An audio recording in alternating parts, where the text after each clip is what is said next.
Welcome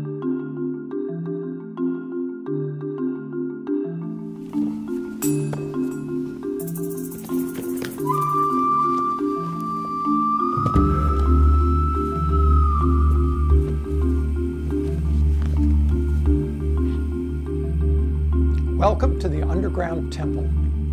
My name is Hayashi. In this talk, I will share some insights with you from my 45 years experience studying martial arts stances. Well, volumes could be written about martial stances and their role as something more than mere foot positions.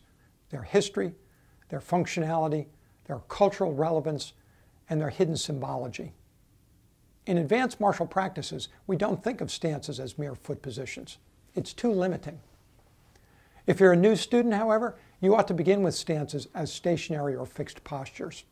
This has to do with the way in which the mind works. The mind anchors best into physical reality when it has both a clear mental picture of a stance and a strong sensory image of it. And this is accomplished best by way of a fixed posture.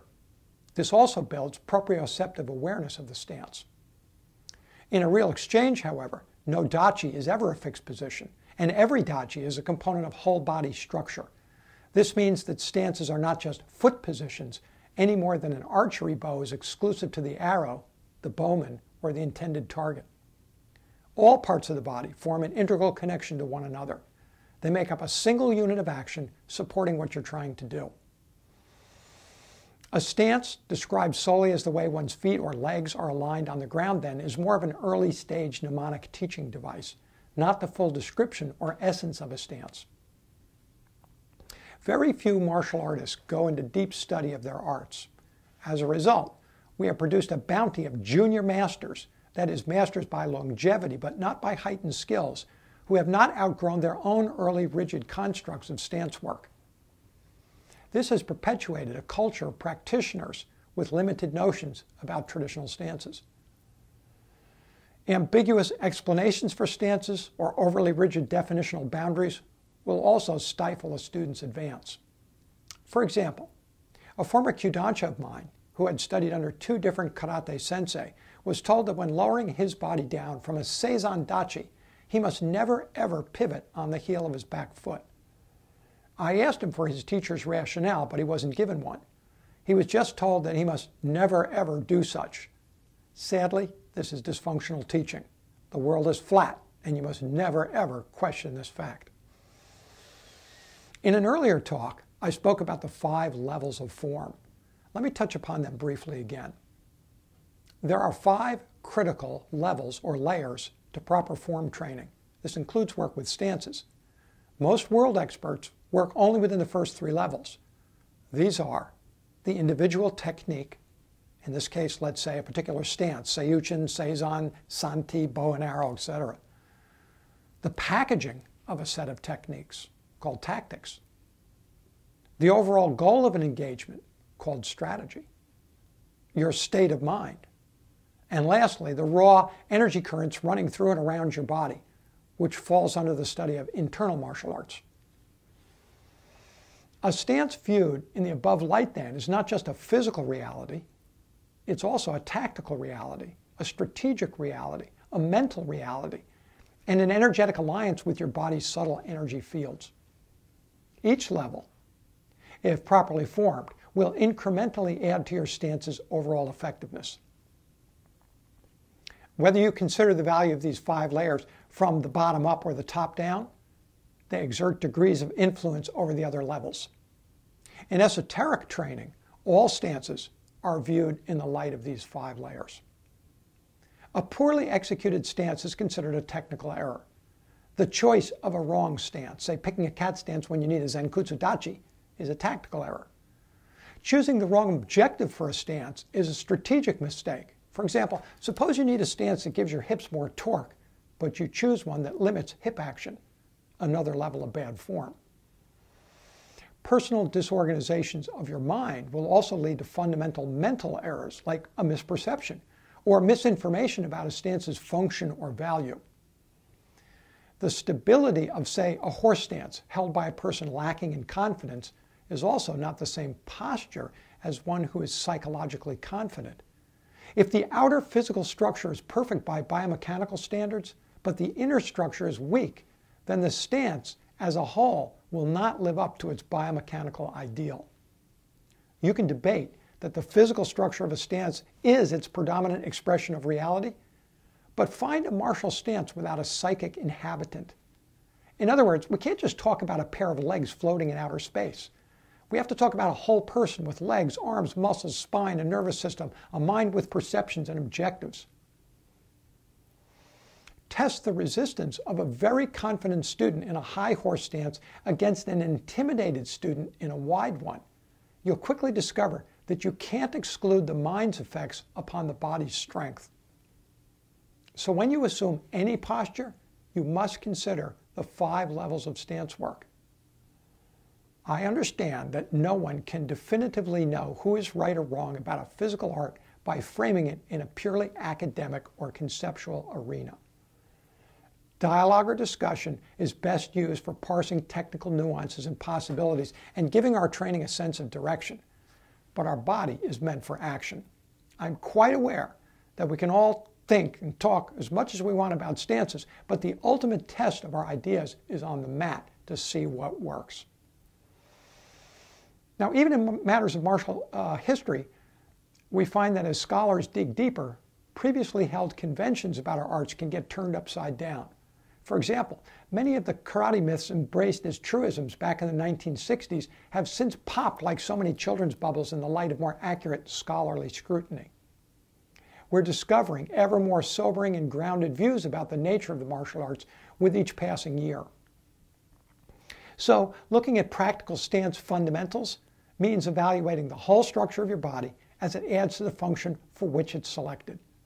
We use stances to center or to root us to the ground, to give us a leveraging or striking angle, or a weight distribution advantage. We use stances to convey us toward or away from danger, to generate torque, to establish balance, or to regulate internal energies. The value of a traditional stance also yields far more than its outer appearance. Just as blocks can be interpreted as strikes and strikes as blocks, stances can become blocks and/or strikes, but not necessarily in the obvious manner. In real-time applications, we don't hold stances. All stances, then, in essence, are transitory. It's often the act of moving into or out of a stance that generates its peak functionality. Stances also function on 2 completely different planes simultaneously. We have a stance's obvious biomechanical assets, weight distribution, leverage, torque, maneuverability, etc. And we have a stance's energetic or internal value. I know that many martial artists are at a loss for what energetic function means outside of doing a stance more vigorously. Put simply, every outer posture is always complemented by an inner posture. The study of a stance's inner posture is referred to as its esoteric nature.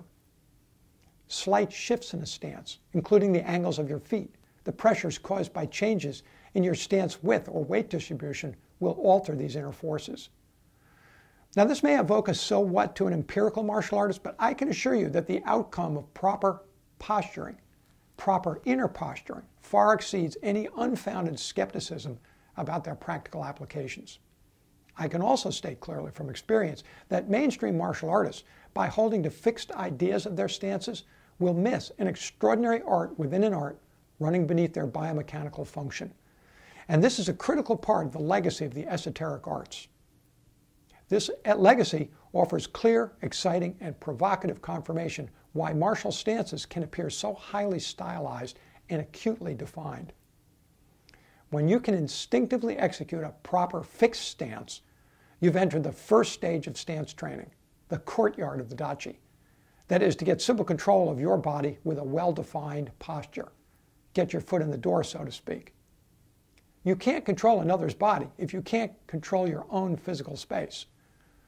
After that, it'll be time to pull up the rigid anchor of the posture as fixed and sail into the dachi's many diverse functional expressions.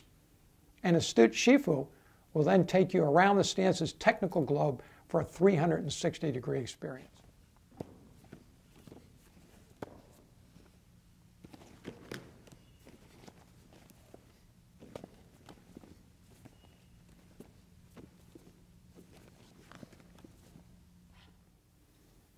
So to sum up, what is a martial stance?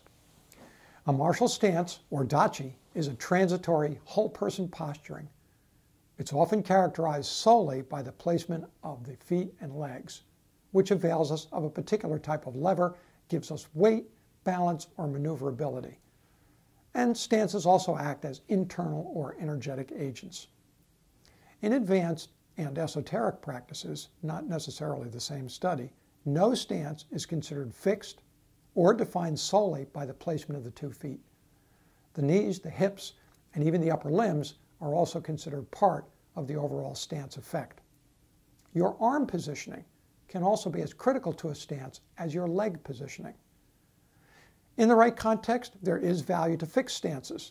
They build muscular strength, and they serve as subtle energy body practices.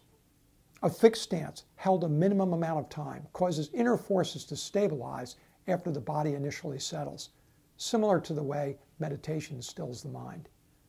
All stances possess a 2-dimensional yin-yang fundamentality.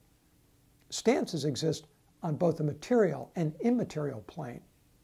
The material posture is the actual bone and muscle positioning of your body. The immaterial stance relates to unseen bodily energies fixed, activated, or established by the specific posture. Every traditional stance, then, can be divided into a yin or yang posture with the overall goal of activating the strength channels for overcoming an obstacle, physical opponent, or otherwise. We have a yang Seiyuchin Dachi, a yin Seiyuchin Dachi, a yang Seizan Dachi, a yin Seizan Dachi, a yang Neko Dachi, etc.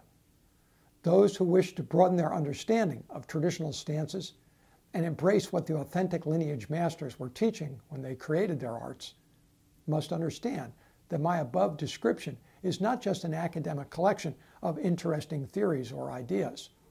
This is a factual and critical presentation, although brief, of how stances function on the action plane, man against man. These distinctions can be demonstrated with real bodies and with dramatic effect. Traditional kata and their stances were designed with all of the above principles and understandings in mind. That's it for now. I've taken my stand. Join me in my next talk, where I will read a section from my book, The Soul Polisher's Apprentice, which asks of your martial life, what quadrant are you in? Thanks for listening.